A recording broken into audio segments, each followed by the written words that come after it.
This is Jack from tofluency.com, and today we are going to look at a word which is often overused by English language learners.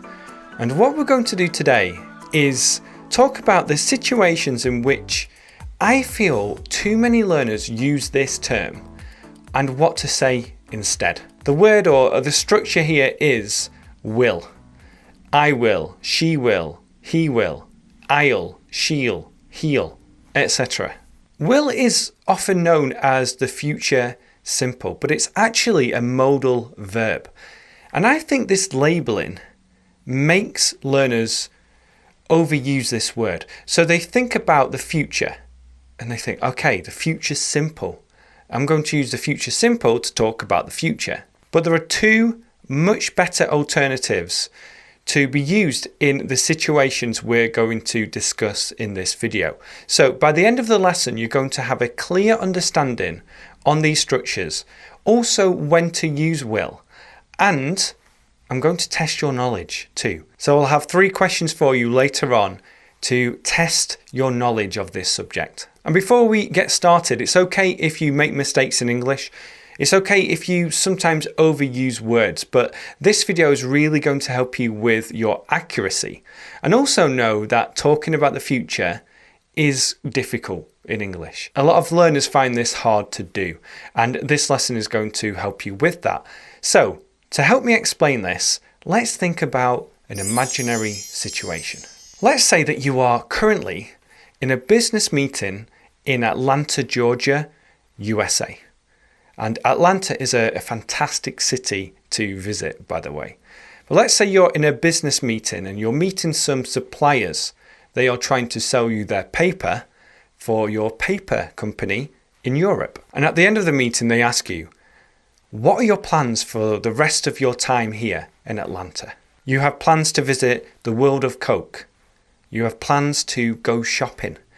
And you also have tickets to watch the Atlanta United soccer team. So with that in mind, think about how you should respond here.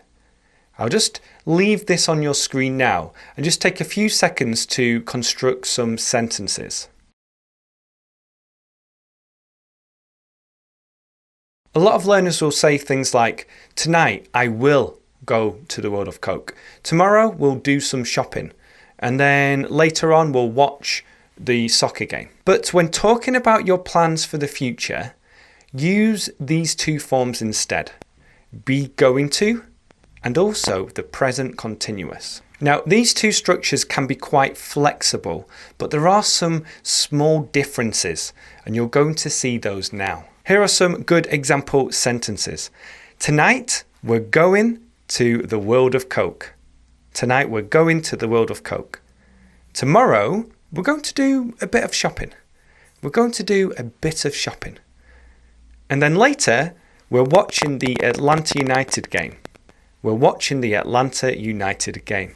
So the first example, we're going to the World of Coke. Tonight, we're going to the World of Coke. So we use the present continuous to talk about future arrangements or very specific plans that we have.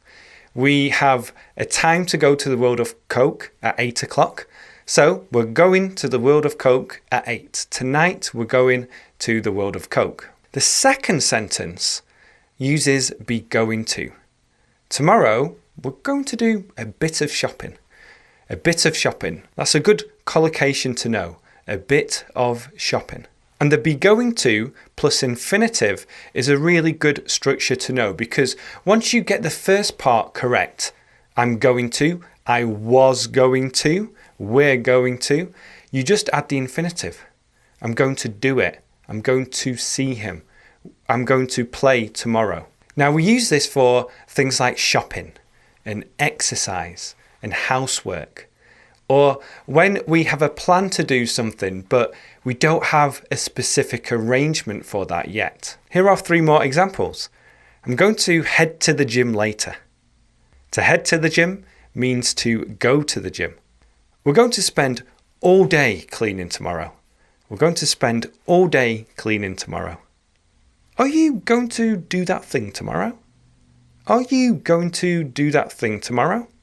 And the third example from before, we're going to the Atlanta United game tomorrow night, or we're watching the Atlanta United game tomorrow night, is using the present continuous because you have tickets to watch that game.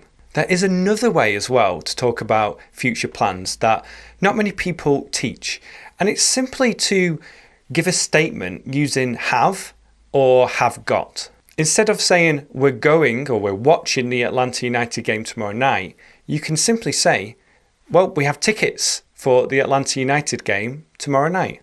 Here are other similar examples. Don't forget that we have that meeting tomorrow. Don't forget that we have that meeting tomorrow. Oh, I have 5 classes at university later. I have 5 classes at university later. I've got a course next week that I need to take. I've got a course next week that I need to take. So, when talking about plans and arrangements for the future, use be going to, the present continuous, and also other structures such as have instead of will. But the question you're probably asking yourself and asking me is, when do we use will? When do we use this term? When do we use this structure? Now, I've made a video on this and I'll leave a link to it in the description, but we're just going to briefly explain this before taking that quiz. The first way is when you make a decision about a future action while speaking, in the moment of having a conversation. For example, if somebody says, let's have a party tomorrow, you can say, sure, I'll invite people at my work and you do the same. I will invite. You made the decision to invite those people during that conversation. Or if your boss asks you, who wants to take on this project? You can say, I'll do it. I'll do it. You can also use it for future facts too. For example, Paul won't be in the office tomorrow. Would Wednesday work instead? We can also use it as part of the first conditional too. For example, if it's really cold tomorrow, we won't go to that game. Again, if you want to learn more about how to use will, then click the link in the description. Okay, now it's time for the quiz. What I'm going to do is put 3 sentences on your screen in order, and you have to complete the sentence using either be going to, the present continuous, or will. Number 1. Someone asks you what you are doing later. You have tickets to the theatre. Complete the sentence. I something to the theatre this evening.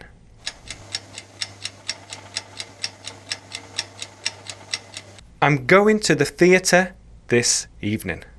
You have tickets, you have arrangements, we use the present continuous. I'm going to the theatre this evening. You can say I'm going to go to the theatre this evening, and that works, but it's better to use a present continuous here. Number 2, someone asks you what you are doing later. You have to do housework. Complete the sentence. I something do some housework.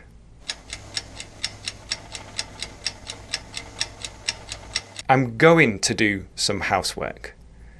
This is using be going to. And again, we use this for activities such as housework. And number 3, if it rains later, we something go. And put this in the negative.